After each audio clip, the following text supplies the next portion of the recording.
참 힘든 2020년. 우리 삶은 매일 짙은 구름에 억눌려 있습니다. 불길한 예감, 하는 일 없이 몸과 마음이 물먹은 솜처럼 무겁습니다. 예배당이 닫혀서일까요? 예배당은 닫혔어도 하나님을 향하는 우리의 예배는 멈추지 않습니다.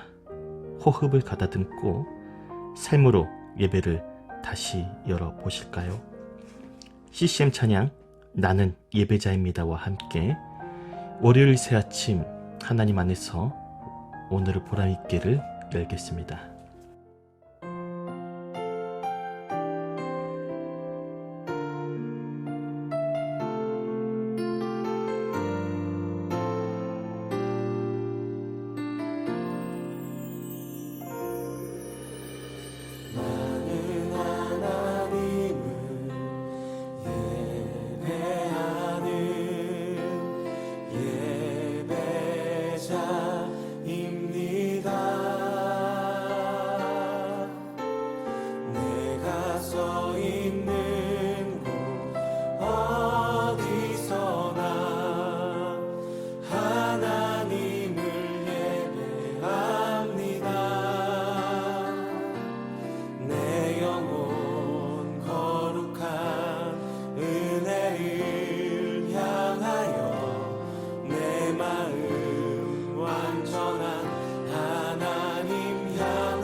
한번 처음부터 고백합시다. 나는 하나님을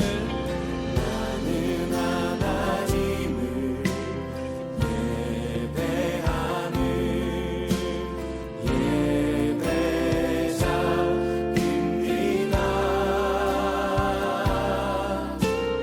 내가 서 있는 곳 어디서나 하나님을 예배합니다.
주님, 저희는 너무 연약합니다.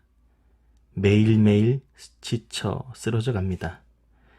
하나님께서 생기를 주사 일으켜 주셔도 그것도 잠시. 저희 삶은 매우 위태롭습니다. 위태롭기에 더욱 주님의 은혜를 간구합니다. 겨자씨와 같은 믿음, 약해질지라도 그것으로 더욱 주님 붙들게 하옵소서. 오직 주님 안에서 잃었던 저희의 모든 시간, 위로와 회복과 건강, 치유의 은총을 더하여 주옵소서. 오늘도 어김없이 이렇게 CBS를 통해 저희에게 친히 찾아와 주셔서 감사드립니다. 주님의 찾아오심이 헛되지 않게 힘껏 잘 사는 이 하루가 되게 하옵소서. 무엇보다 이 귀한 방송 사역을 위해 이웃의 손가발이 되어주는 모든 방송 관계자, 사역자들과도 동행하여 주옵소서. 오늘을 보람 있게를 통하여서 저희에게도 동일한 은혜 더하여 주옵소서. 예수 그리스도의 이름으로 기도드립니다. 아멘. 이웃을 찾습니다라는 제목으로 누가복음 10장 25절로 37절의 말씀을 나누겠습니다. 오늘 본문은 너무나 유명한 착한 사마리아인의 비유입니다. 지금까지 한국교회 강단에서 이 착한 사마리아인 비유가 설교될 때 강도에 대한 이야기가 거의 없었습니다. 모든 초점이 강도 만난 이웃, 그리고 제사장과 레인에게 맞춰져 있었는데 저는 늘 이 강도의 정체가 궁금했습니다. 그래서 이 강도의 정체를 찾아볼 생각입니다. 마침 강도 현장이 일어난 곳이 예루살렘에서 여리고로 내려오는 길이라 성경은 말씀합니다. 이곳은 해발 800m에서 해면 하 250m로 내려오는 30km의 긴 협곡입니다. 주변에 암석들이 많기에 강도가 추몰하기 적합한 장소지요. 예수님의 비유에 등장한 강도도 바로 이곳에서 활동했습니다. 그런데 그는 사실 강도가 아닐 수도 있습니다. 과거 일제강점기 때 우리나라에도 독립투사들이 계셨듯 고대 이스라엘도 로마로부터 독립을 꿈꾸는 투사들이 있었습니다. 젤로파라 불리는 열심당원입니다. 이들 신념과 목적은 단 하나입니다. 하나님을 제대로 섬기기 위해 반드시 나라를 되찾아야 한다 해서 이들은 예루살렘에서 여리고로 내려가는 협곡에 아지트를 결성하고 지나가던 로마의 주요 인물들을 암살하곤 했습니다. 그런데 문제가 있습니다. 동서남북 사방이 사막화되어 있던 지역이니 작물을 경작하거나 또 생필품 구하기가 어려웠던 거예요. 먹고 살아야 하는데 날마다 원수 로마인들만 지나가지는 않았겠지요. 사마리아인 혹은 동족 유대인이라 할지라도 이들은 달려들 수밖에 없습니다. 처음에야 양심이 조금 찔릴 뿐 하나님의 뜻을 이룬다는 합리적 생각이 계명을 거스르게 하였습니다. 바로 이 열심당원이 예수님의 비유에 나오는 강도입니다. 여기서 한 걸음 더 나아가 강도 만난 자를 외면하고 그냥 지나간 제사장과 레위인들에 대해서 생각해 봅시다. 이들은 거룩한 직의 사명을 위해 부름받은 자들로서 강도와는 엄밀히 구별된 자들입니다. 다만 강도와 제사장 그리고 레위인의 공통점이 있다면 모두가 이웃에 대하여 자기 입장만 생각하고 있었다는 겁니다. 말씀드린 대로 열심당원인 강도는 하나님 나라를 다시 세운다는 명목으로 이웃을 위협했습니다. 제사장과 레위인 역시 율법 준수와 예배를 지키기 위한다는 합리적인 핑계로 이웃의 아픔을 외면했습니다. 탁 까놓고 이야기하자면 제사장과 레위인? 그들 역시 종교인이라 쓰고 강도라 읽어도 과언은 아닐 것입니다. 하나님의 뜻, 하나님의 사랑, 하나님의 복음 확장을 위한다는 명목으로 이웃의 고통을 외면하는 자기 행동을 합리화시켜버린 강도 말입니다. 이번 코로나19 확산으로 수많은 자영업자들이 문을 닫았습니다. 많은 이웃들이 경제적, 정서적으로 많은 손실을 당하였습니다. 아이들은 학교를 잃었습니다. 우리 국민 모든 삶의 건강에 적신호가 전멸되었습니다. 이런 상황에서 적어도 내 이웃을 내 몸과 같이 사랑하라는 계명을 아는 그리스도인이라면 자신의 신앙이 누군가에게 위협이 될 수 있음도 알아야 합니다. 언제 어떻게 코로나19라는 핵폭탄이 터질지 모를 일촉즉발의 시간. 적어도 한국 교회가 하나님 사랑하듯 이웃을 사랑한다면 율법을 조금 거스를 수 있어야 되지 않을까요? 교회 밖 이웃들이 전혀 알아듣지 못하는 종교적 언어로 제사장과 레인들처럼 자신을 합리화할 게 아니라 공익을 위해서 세상의 소리도 들을 줄 알아야 하지 않겠습니까? 하나님께서 친히 자기를 낮추사 사람의 몸으로 세상에 오시어 사람의 언어로 세상과 하나 되셨듯이 말입니다.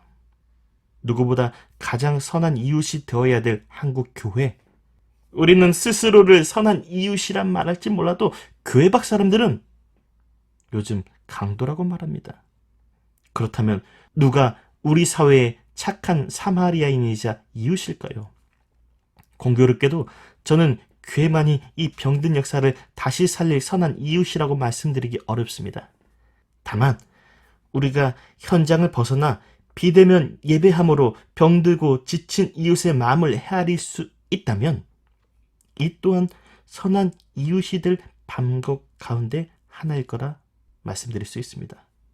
비록 우리가 강도 만난 이웃들의 모든 상처를 치료하고 그들의 필요를 모두 채워줄 수는 없을지라도 그들의 신음소리에 귀는 기울일 수 있지 않겠습니까? 급히 가던 길을 멈추고 강도 만난 이의 신음소리를 듣고 찾아갔던 저 사마리아인처럼 말입니다.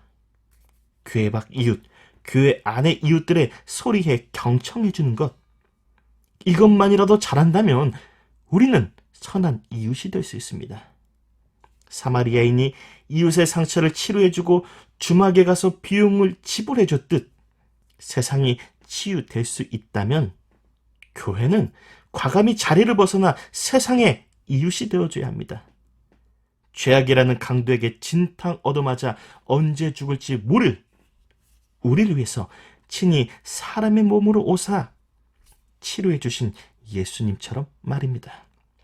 강도에게 2020년 다시 오지 않을 1년을 빼앗겨버린 세상은 지금 그들의 신음을 들어줄 선한 이웃을 찾고 있습니다. 아니 적어도 한국 교회가 그들의 아픔에 공감할 줄 알고 심리라도 흔쾌히 동행해주는 선한 이웃이 되어주길 원합니다. 어쩌면 이것은 고통에 처해 있는 이웃들을 통해 우리를 부르시는 주님의 음성인지도 모릅니다. 주님은 이렇게 말씀하셨습니다. 내가 줄일 때 너희가 먹을 것을 주었고 목마를 때 맛있게 하였고 나그네 되었을 때 영접하였고 헐벗었을 때 옷을 입혔고 병들었을 때 돌보았고 옥에 갇혔을 때 와서 보았느니라. 이 주님의 음성이 세상 이웃을 통해 오늘 우리에게 외쳐지고 있습니다. 그런 의미에서 개신교의 아버지라 불리는 마틴 루터가 흑사병과 관련해서 당시 교회 공동체에게 전했던 메시지 하나 읽어드리고 말씀을 정리하겠습니다. 하나님께서 치명적인 전염병을 주셨을 때 나는 이 병을 막아달라고 주님께 간절히 기도할 수밖에 없었습니다. 그런 다음 집에 연기를 피우고 환기를 시키면서 약을 받아 먹어야 했습니다. 나는 내가 꼭 가야 할 장소나 만나야 할 사람이 아니라면 피하여 나와 이웃의 감염을 예방할 것입니다. 혹시 나의 무지와 태만으로 이웃이 죽임을 당하게 해서는 안 되기 때문입니다. 이것이말로 하나님을 참으로 경외하는 신앙입니다. 그 신앙은 어리석거나 뻔뻔하지 않으며 사람을 선동하거나 미혹하지 않습니다. 아멘. 주님께서 피로 사신 아름다운 교회, 주님의 친히 머리 대신 거룩한 교회, 우리 함께 만들어 왔던 교회, 그 거룩한 공동체가 그립습니다. 물론 강도 만난 이웃들의 신음소리에 귀 기울이며 그들과 고통을 함께 나누고자 저희는 교회 공동체에서 각자의 삶으로 흩어졌습니다. 너무나 당연하게 모여 예배 드렸던 장소. 그러나 저희는 이웃의 아픔에 대해 깊이 공감하지 못하였습니다. 매주 만나며 희생과 헌신으로 섬겼던 주님의 몸. 그러나 저희는 이웃의 소중한 몸을 살피지는 못하였습니다. 때로는 소모임을 통해 자주 만나 교제하였던 영적 가족들. 그러나 저희는 세상에서 예비된 이웃들과 교제하는 법을 잃어버렸습니다. 교회당에 모여 예배하는 즐거움은 가졌어도 세상에서 이웃과 함께하는 삶의 예배를 놓쳐왔습니다. 오 주여, 저희로 모이게 하신 분도 하나님이시니 저희로 흩어지게 하신 분도 하나님이십니다. 저희로 하나님의 완전하고 선하신 뜻을 바로 알게 하사 세상에서 교회다운 교회, 그리스도인다운 그리스도인이 되게 하옵소서. 그런 의미에서 오늘 저희가 삶에서 만나는 여러 이웃들, 그들과 더 깊은 교제와 사귐을 이루게 하옵소서. 친히 하늘에서 내려오사 온 인류의 이웃이 되어주신 예수 그리스도의 이름으로 기도드립니다. 아멘.